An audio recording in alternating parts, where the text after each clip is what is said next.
நேயர்கள் அனைவருக்கும் வணக்கம். வெண்முரசு பன்னிரு படைக்களம் அத்தியாயம் 14.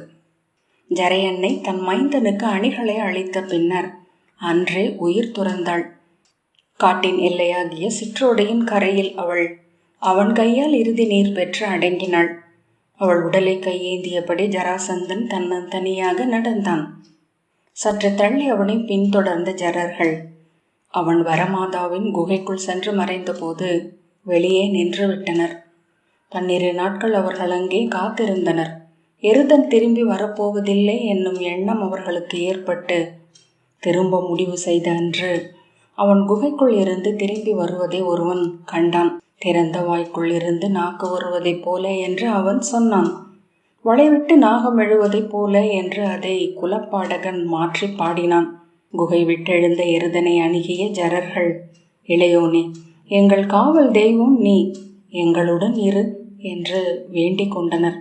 அவன் அவர்களை மிக தொலைவில் என தோன்றிய விழிகளால் நோக்கி, அக்குகைக்குள் சென்றவன் அல்ல நான் என்றான். அங்கே என்ன கண்டாய் மைந்தா என்று முதுஜரன் ஒருவன் கேட்டான். கையில் பாதி உடல் மைந்தனை கொண்ட அன்னையை, ஒளிரும் விழிகளும் குருதி உலராத நாவும் கொண்டிருந்தாள் என்றான். வரமாதா, அவள் வரமாதா, அவள் வரமாதா என்று ஜரர்கள் கூவினர். கை கூப்பி அவன் காலடியில் அமர்ந்தனர். சொல், என்ன கண்டாய்? அவள் என்ன சொன்னாள் என்றார் குலபூசகர். நான் யாரென்றும் இங்கு ஆற்ற வேண்டியது என்ன என்றும் அறிந்தேன். இன்றே கிளம்புகிறேன் என்றான். எங்கே என்றார்கள் ஜரர்கள். என் வலது உடலின் நாட்டுக்கு, அதை ராஜகிருகம் என்கிறார்கள். அவர்கள் திகைத்து நோக்கினர். நம்மில் எவரும் அங்கு சென்றதே இல்லை என்று ஒருவன் சொன்னான். நான் உங்களில் ஒருவன் அல்ல என்று அவன் சொன்னான். முதுமகன், எப்போது மீண்டு வருவாய் என்றான். இப்போது எழுந்தது போலவே பெருவினா ஒன்று என்னுள் எழும் என்றால் மீண்டும் அன்னையை பார்க்க இக்குகைக்குள் செல்வேன். அதுவரை வரமாட்டேன் என்று அவன் சொன்னான். அன்றே அவன் கிளம்பினான். அவனுக்கு புலித்தோல் ஆடையும் இரும்பு முனை கொண்ட வேலும் குல மூத்தாரால் அளிக்கப்பட்டது.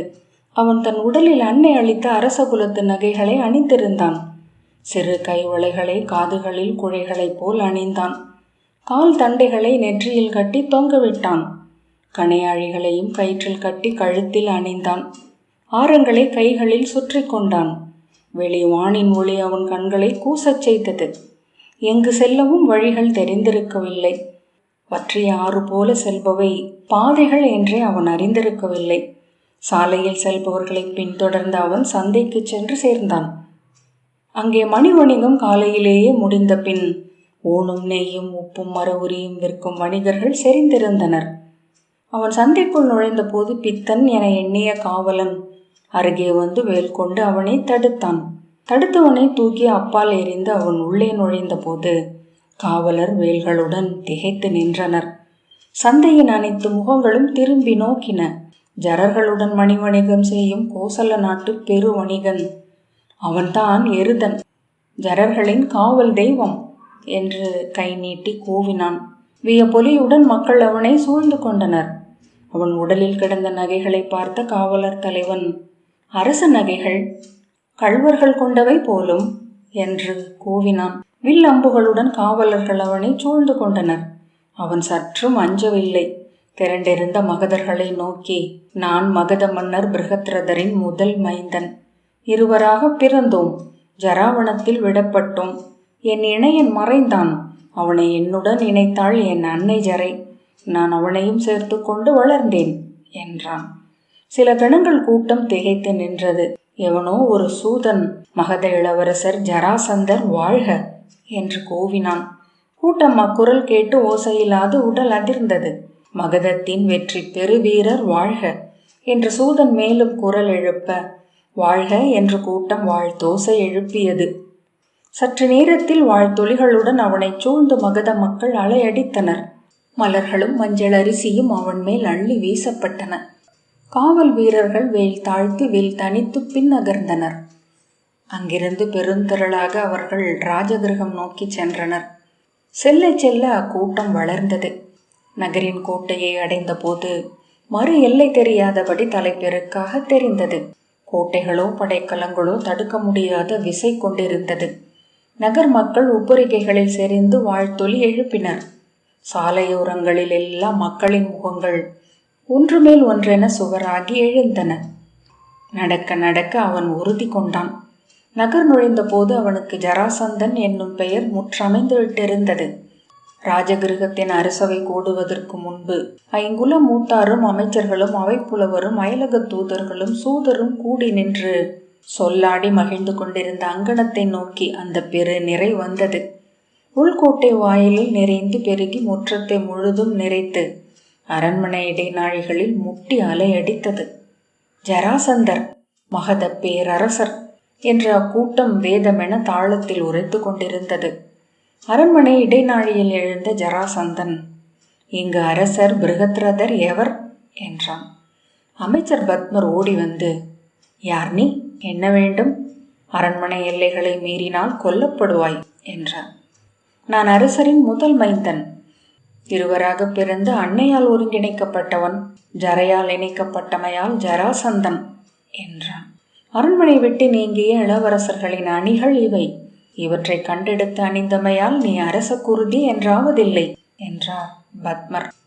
அப்போது அங்கே ஓடி வந்த இளவரசர்கள், இவனை எவர் உள்ளே விட்டது? அரண்மனை புகுவதற்கான நெறிகள் ஏதும் இல்லையா எங்கே என்று கூச்சலிட்டனர். கிருதி, இவன் அணிந்திருக்கும் நகைகள் அரச குலத்துக்குரியவை. இக்கல்வனை இப்போதே பிடித்து கட்டுங்கள், தலை திருகுங்கள் என்று கூவினான் பத்மர். இளவரசே, பொறுங்கள் பொறுங்கள், எதையும் நீதி குகந்த வகையில் ஆற்றுவதே மகதத்தின் முறை என்றார். எது நீதி? எவனோ ஒரு காட்டான் வந்து அரண்மனை இடைநாழியில் நின்று உரிமை பேசுவதா நீதி என்று பிருகத் சீர்ஷன் கத்தினான். அரசர் வரட்டும், அரசியர் வரட்டும், நான் அவர்களின் மைந்தன் அல்ல என்று அவர்கள் சொல்லட்டும், நான் விலகிச் செல்கிறேன் என்றான் ஜராசந்தன். ஆம், அதுவே முறை, அரசர் வரட்டும் என்றார் குல மூதாதை. ஏவலர் சூழ பிருகத்ரதன் மெல்ல நடந்து வெளியே வந்தார். நரைத்த புருவம் கொண்ட விழிகள் கூர்ந்து நோக்கிய பின் திகைத்தன. பத்மரே, இவன் என்று அவர் சொல்லெடுக்க பத்மர், அரசியர் சொல்லட்டும் என்றார். ஆம், அரசியர் சொல்லட்டும், அரசியர் சொல்லட்டும், அரசியர் சொல்லட்டும் என்று கூட்டம் முழங்கியது. அணிகையும் அன்னத்தையும் சேடியர் சூழ அங்கே வந்தனர். கூடி நின்றிருந்த பெரும் கூட்டம் ஓசையடங்கி அவர்களின் காலடி யோசை கேட்கும் அமைதி நிலவியது. பத்மர் உரத்த குரலில், அரசியரே சொல்லுங்கள், இதோ இங்கு நிற்பவன் காட்டாளன். உங்கள் இளமைந்தருக்குரிய அரசுரிமைக்கு தானே உரியவன் என்கிறான். உங்கள் கருவில் உதித்த முதல் மைந்தன் தானே என்கிறான் என்றார். உங்கள் மொழியில் இக்கூட்டம் முடிவெடுக்கட்டும். இவன் எவர் மைந்தன்? அன்னத்தை அணிகையின் தோளை பற்றி கொண்டாள். இருவராலும் நிற்க முடியவில்லை. நடுங்கும் தலையுடன் அவனை கூர்ந்து நோக்கினர். பின் தம் மைந்தரை நோக்கினர். நாங்களா, இக்காட்டாளனா? எவர் நாடாள வேண்டும் சொல்லுங்கள் என்றான் கிருதி. அன்னத்தை உதடுகளை அசைத்தாள். அவளால் சொல் எடுக்க முடியவில்லை. அன்னையே, நான் உங்கள் இருவரின் மைந்தன் என்றான் ஜராசந்தன்.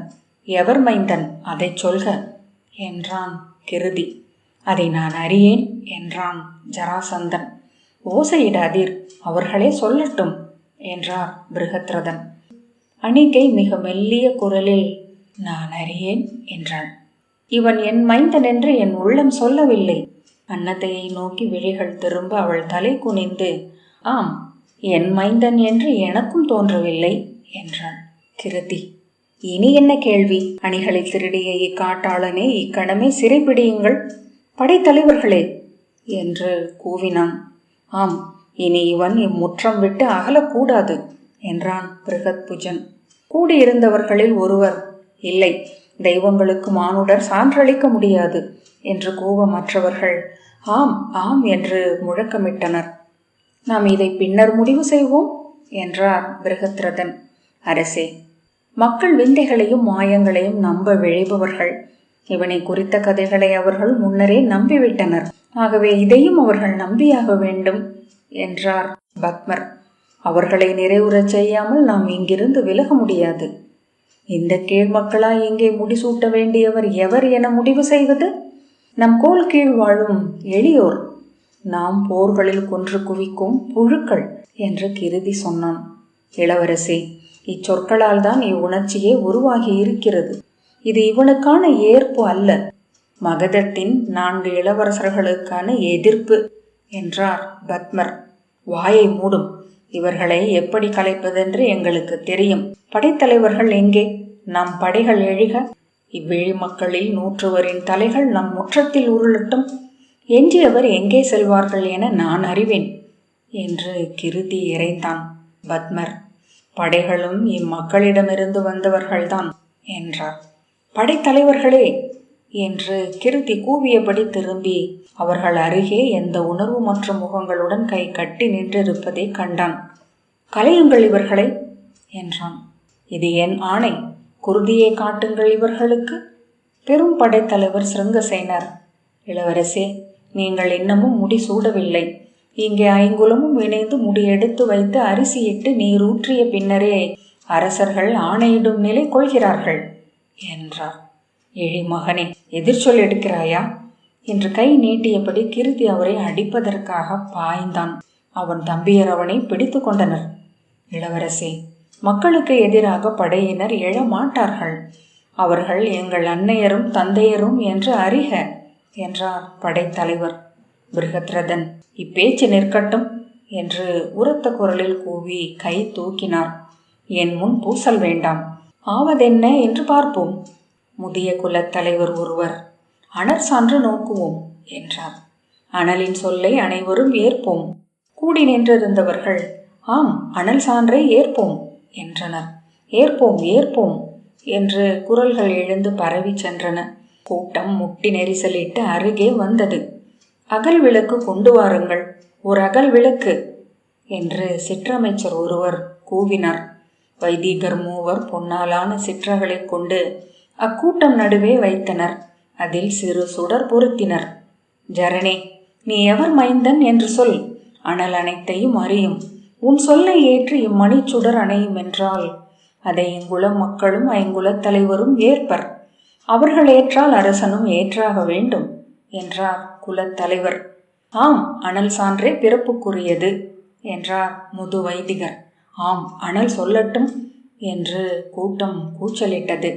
ஜராசந்தன் திகைத்து நிற்க, பத்மர், அனலே கூறுக, இதோ நின்றிருக்கும் இந்த இளைய ஜரன் முதல் அரசி அணிகையின் மைந்தன் அல்லவா என்றார். நெருப்பு அணையாதிருந்தது. இளைய அரசி, அவர் இளைய அரசியின் மைந்தர் என்று மக்கள் கூச்சலிட்டனர். அவர்களை கையமர்த்திவிட்டு, இதோ நின்றிருக்கும் இந்த இளைய ஜரர் இளைய அரசி அன்னதையின் மைந்தரா என்றார் பத்மர். சுடர் அசையவில்லை. பத்மர் திரும்பி கூட்டத்தை நோக்கி, போதுமல்லவா, எரிசான்றை ஏற்று இல்லம் திரும்புக என்றார். கூட்டத்தினர் கலைந்த ஒலியுடன் சற்றே பின்னடைய ஜராசந்தன் தன் கையை நீட்டியபடி, நான் 2 அரசியரும் பெற்ற மைந்தன், என் பெயர் ஜராசந்தன் என்றான். சுடர் இழுபட்டது போல துடித்து அணைந்தது. கூட்டம் ஒரு கணம் அசைவற்று நிற்க சூதன் ஒருவன், மகத இளவரசர் ஜராசந்தர் வாழ்க என்று கூவினான். களிவெறி கொண்டு அக்கூட்டமே கொந்தளித்தது. மேலாடைகள் வானில் எழுந்து சுழன்று அமைந்தன. வாழ்த்தொலி முழக்கம் அரண்மனை சுவர்களை அதிரச் செய்தது. அன்னையரின் மூச்சு, அது அன்னையரின் மூச்சால் அணைந்தது என்றான் இளையவனாகிய ஜெயசேனன். தந்தையே, இதை ஏற்கலாகாது. இதை ஏற்றால் இப்படி எவர் வேண்டுமென்றாலும் அரண்மனைக்கு வந்து முடி கோர முடியும் என்றான் பிருகத்புஜன். இவன் அரியணை ஏறுவான் என்றால் நான் இக்காட்டாளனுக்கு அடிமை செய்ய வேண்டுமா என்றான் கிருதி. நான் இவனை நோக்கியதுமே ஐயுற்றேன். இவன் விழிகளை நான் ஒரு கணமும் மறக்கவில்லை என்றார் பிருகத்ரதன். அப்போது அன்னத்தை நினைவெழுந்து சரிய சேடியர் கூச்சலிட்டபடி அவளை பற்றி கொண்டனர். விலகுக, காற்று வரட்டும், விலகுக என்று செவிலியர் கூச்சலிட்டனர். இவன் இளவரசன் என நான் இப்போது ஏற்கிறேன். நாளை என் குல மூதாதையர் முன்றிலில் இவனை நிறுத்தி அவர்களின் அருக்கூற்றை கேட்கிறேன். அதன் பின் ஆவண செய்கிறேன் என்று பிருகத்ரதன் கை கூப்பிய பின் திரும்பி நடந்தார். கூடியிருந்த மகதர், முடிசூடும் இளவரசர் ஜராசந்தர் வாழ்க, மகதத்தின் மைந்தர் வாழ்க என்று கூவி ஆர்த்தனர். எங்கோ திசை யானைகள் ஒழிக என்று குரல் எழுந்தது. கூடவே பெருஞ்சிரிப்பும் எழ பிருகத்புஜன் திரும்பி, யார் அது? கூவியவன் யார் என்றான். பின்னிரையில் திசைப்பன்றிகள் அழிக என்று கூவ கூட்டமே கூச்சலிட்டு நகைத்தது. பத்மர், இனி இங்கு நிற்க வேண்டியதில்லை இளவரசே என்றார். பட்டத்து இளவரசே, குதிரை சாணியல்ல திசை கழுதிகளுக்கு தெரியுமா என்று கேளுங்கள் என்று எவரோ கூவ மீண்டும் கூட்டம் வெடித்து நகைத்தது. திரும்பி நோக்கிய பத்மர் என்றும் அழியாத வஞ்சம் குடிகொண்ட பல்லாயிரம் கண்களை கண்டார். அவியிட்டு அவியிட்டு புறந்தாலும் அடங்கா பசி கொண்ட தேவர்கள். ஜராசந்தனிடம் அரண்மனையில் தங்கி இளைப்பாறும்படியும் மாலை அரசவையில் அனைத்தையும் இறுதியாக முடிவெடுக்கலாம் என்றும் பத்மர் சொன்னார். ஆம், அதுவே முறை. ஆனால் நான் அரச குடியினனாக இன்னும் மாறவில்லை.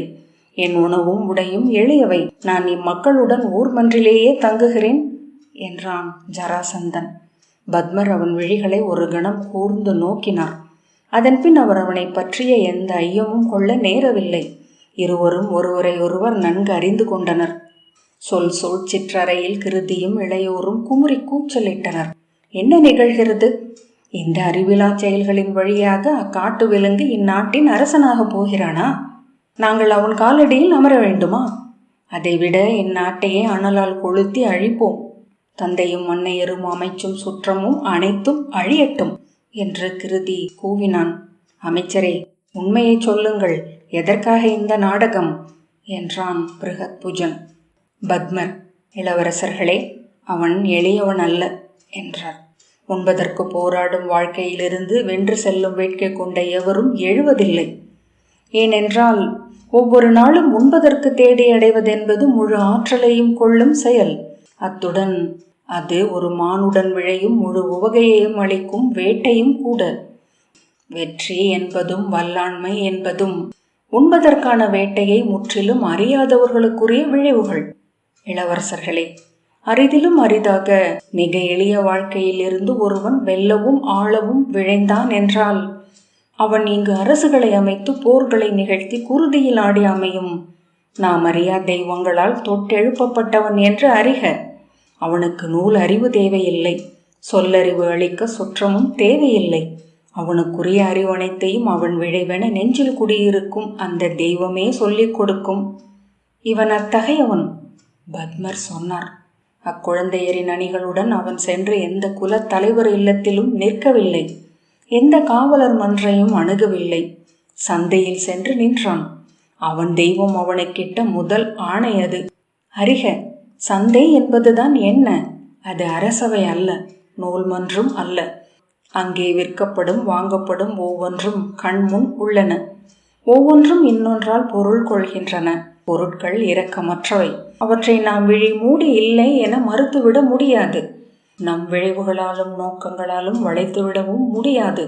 சந்தைகள் நுண்ணிய போர்க்களங்கள் என்றறிக. அங்கே அவன் சென்று நிற்கையில் காண்பது எவரை? எளியவரை, நூல் அறியாதவரை. மானுடர் எவராயினும் விளைவுகளாலேயே சமைக்கப்பட்டிருக்கிறார்கள். நூல் அறிந்தோர் அவற்றுக்கு மேல் கொள்கைகளை, மரபுகளை, கனவுகளை போர்த்தி மாயம் காட்ட தெரிந்தவர். அதற்குரிய சொற்களை கொண்டவர்கள். சந்தையில் இருப்போர் சொற்திரைகளற்ற வெறும் விளைவால் மட்டுமே ஆனவர்கள். பத்மர் சொன்னார்.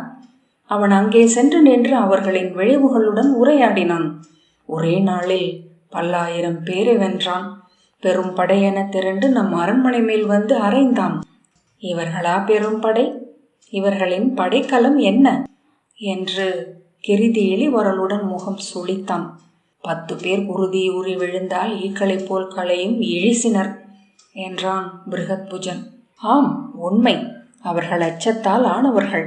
அச்சம் அவர்களை எளிதில் வெல்லும். ஆனால் அவர்கள் அவ்வச்சத்துக்காக எப்போதும் நாணமும் கொண்டிருக்கிறார்கள். அச்சத்தை கடக்கும் ஒவ்வொரு வாய்ப்பையும் அவர்கள் எடுத்துக்கொண்டு கொண்டாடுகிறார்கள். கூட்டமாக ஆவதே அவர்களின் அச்சத்தை அழிக்கும் முறை. இளவரசே, நாம் அவர்கள் மேல் கொண்டுள்ள தலை என்பது அச்சமே.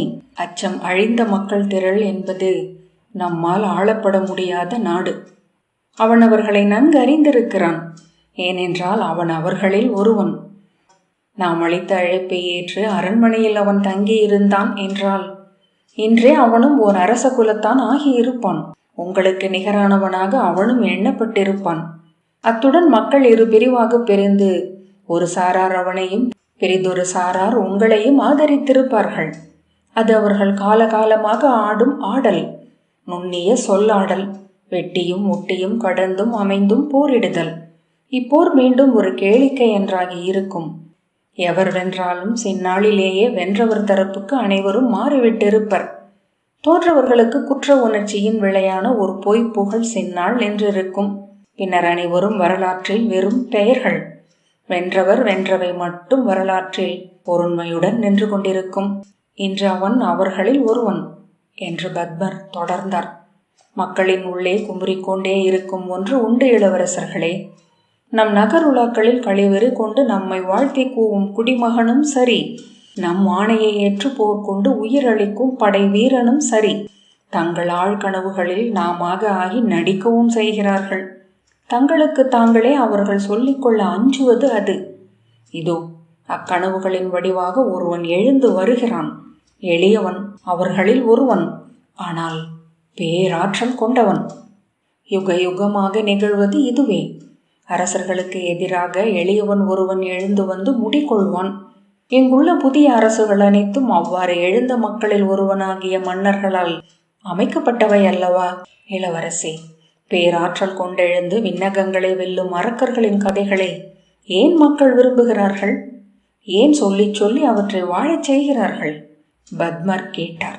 இவர்களை எளிதில் நாம் எதிர்க்க முடியாது. நம் எதிர்ப்பிலிருந்தே வல்லமையை கொள்வார்கள். நாம் அளிக்கும் ஒவ்வொரு புன்னுமிழ் குருதியிலிருந்தும் ஒருவர் எழுவார்கள். இளவரசர்கள் அமைதியடைந்தனர். அவர்களின் விழிகள் மட்டும் மின்னிக் கொண்டிருந்தன. அத்துடன் அவன் அவர்களுடன் சென்று தங்குவது பெரும் போர் நுட்பமும் கூட. அவனுக்கு நாம் நஞ்சிட முடியாது. அவனை எவ்வகையிலும் கொல்ல முடியாது. அவனை சூழ்ந்து மக்கள் எழுப்பி இருக்கும் வேலியை கோல் கொண்டு அரியணை அமர்வது வரை அவன் விடமாட்டான். அவர்களின் உணர்வெழுச்சி ஒரு துளியும் இறங்க ஒப்ப மாட்டான். நாம் என்னதான் செய்வது என்று கிருதி கேட்டான். எளிதாக எண்ணியதையும் செய்ய வேண்டாம் என்றே சொல்ல வந்தேன் என்றார் பத்மர். அவனை சூழ்ந்துள்ள ஆற்றல் என்பது மக்களின் எழுச்சி. அவன் வெல்லக்கூடும் என்ற நம்பிக்கை அதன் அடித்தளம். மிகையுணர்ச்சிகளால் அது நுரையென கலக்கப்பட்டு மேல் எழுப்பப்படுகிறது.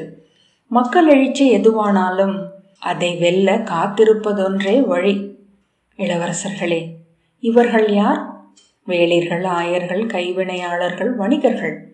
இவர்களுக்கு தெரியும் இவ்வெற்றியால் இவர்களின் இல்லத்துக்கு கால் பணமோ கைப்பிடி நெல்லோ வந்து சேரப்போவதில்லை என. இது இவர்களுக்கு ஓர் ஆழ்கனவை நேரிலாடும் களியாட்டு மட்டுமே. எவரும் களியாட்டில் வாழ்ந்துவிட முடியாது.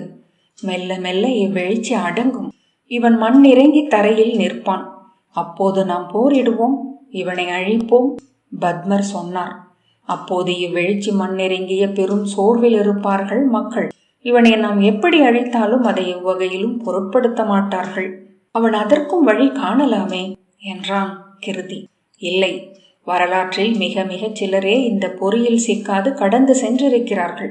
இப்போது இவ்வெழுச்சி தன்னால் உருவாக்கப்பட்டதே என அவன் நம்பத் தொடங்கி இருப்பான். அவர்களின் கூட்டு கனவெழுச்சியின் உரை குமிழியே அவன் என்பதை அவனிடம் சொல்ல அவன் தெய்வம் முயலும்.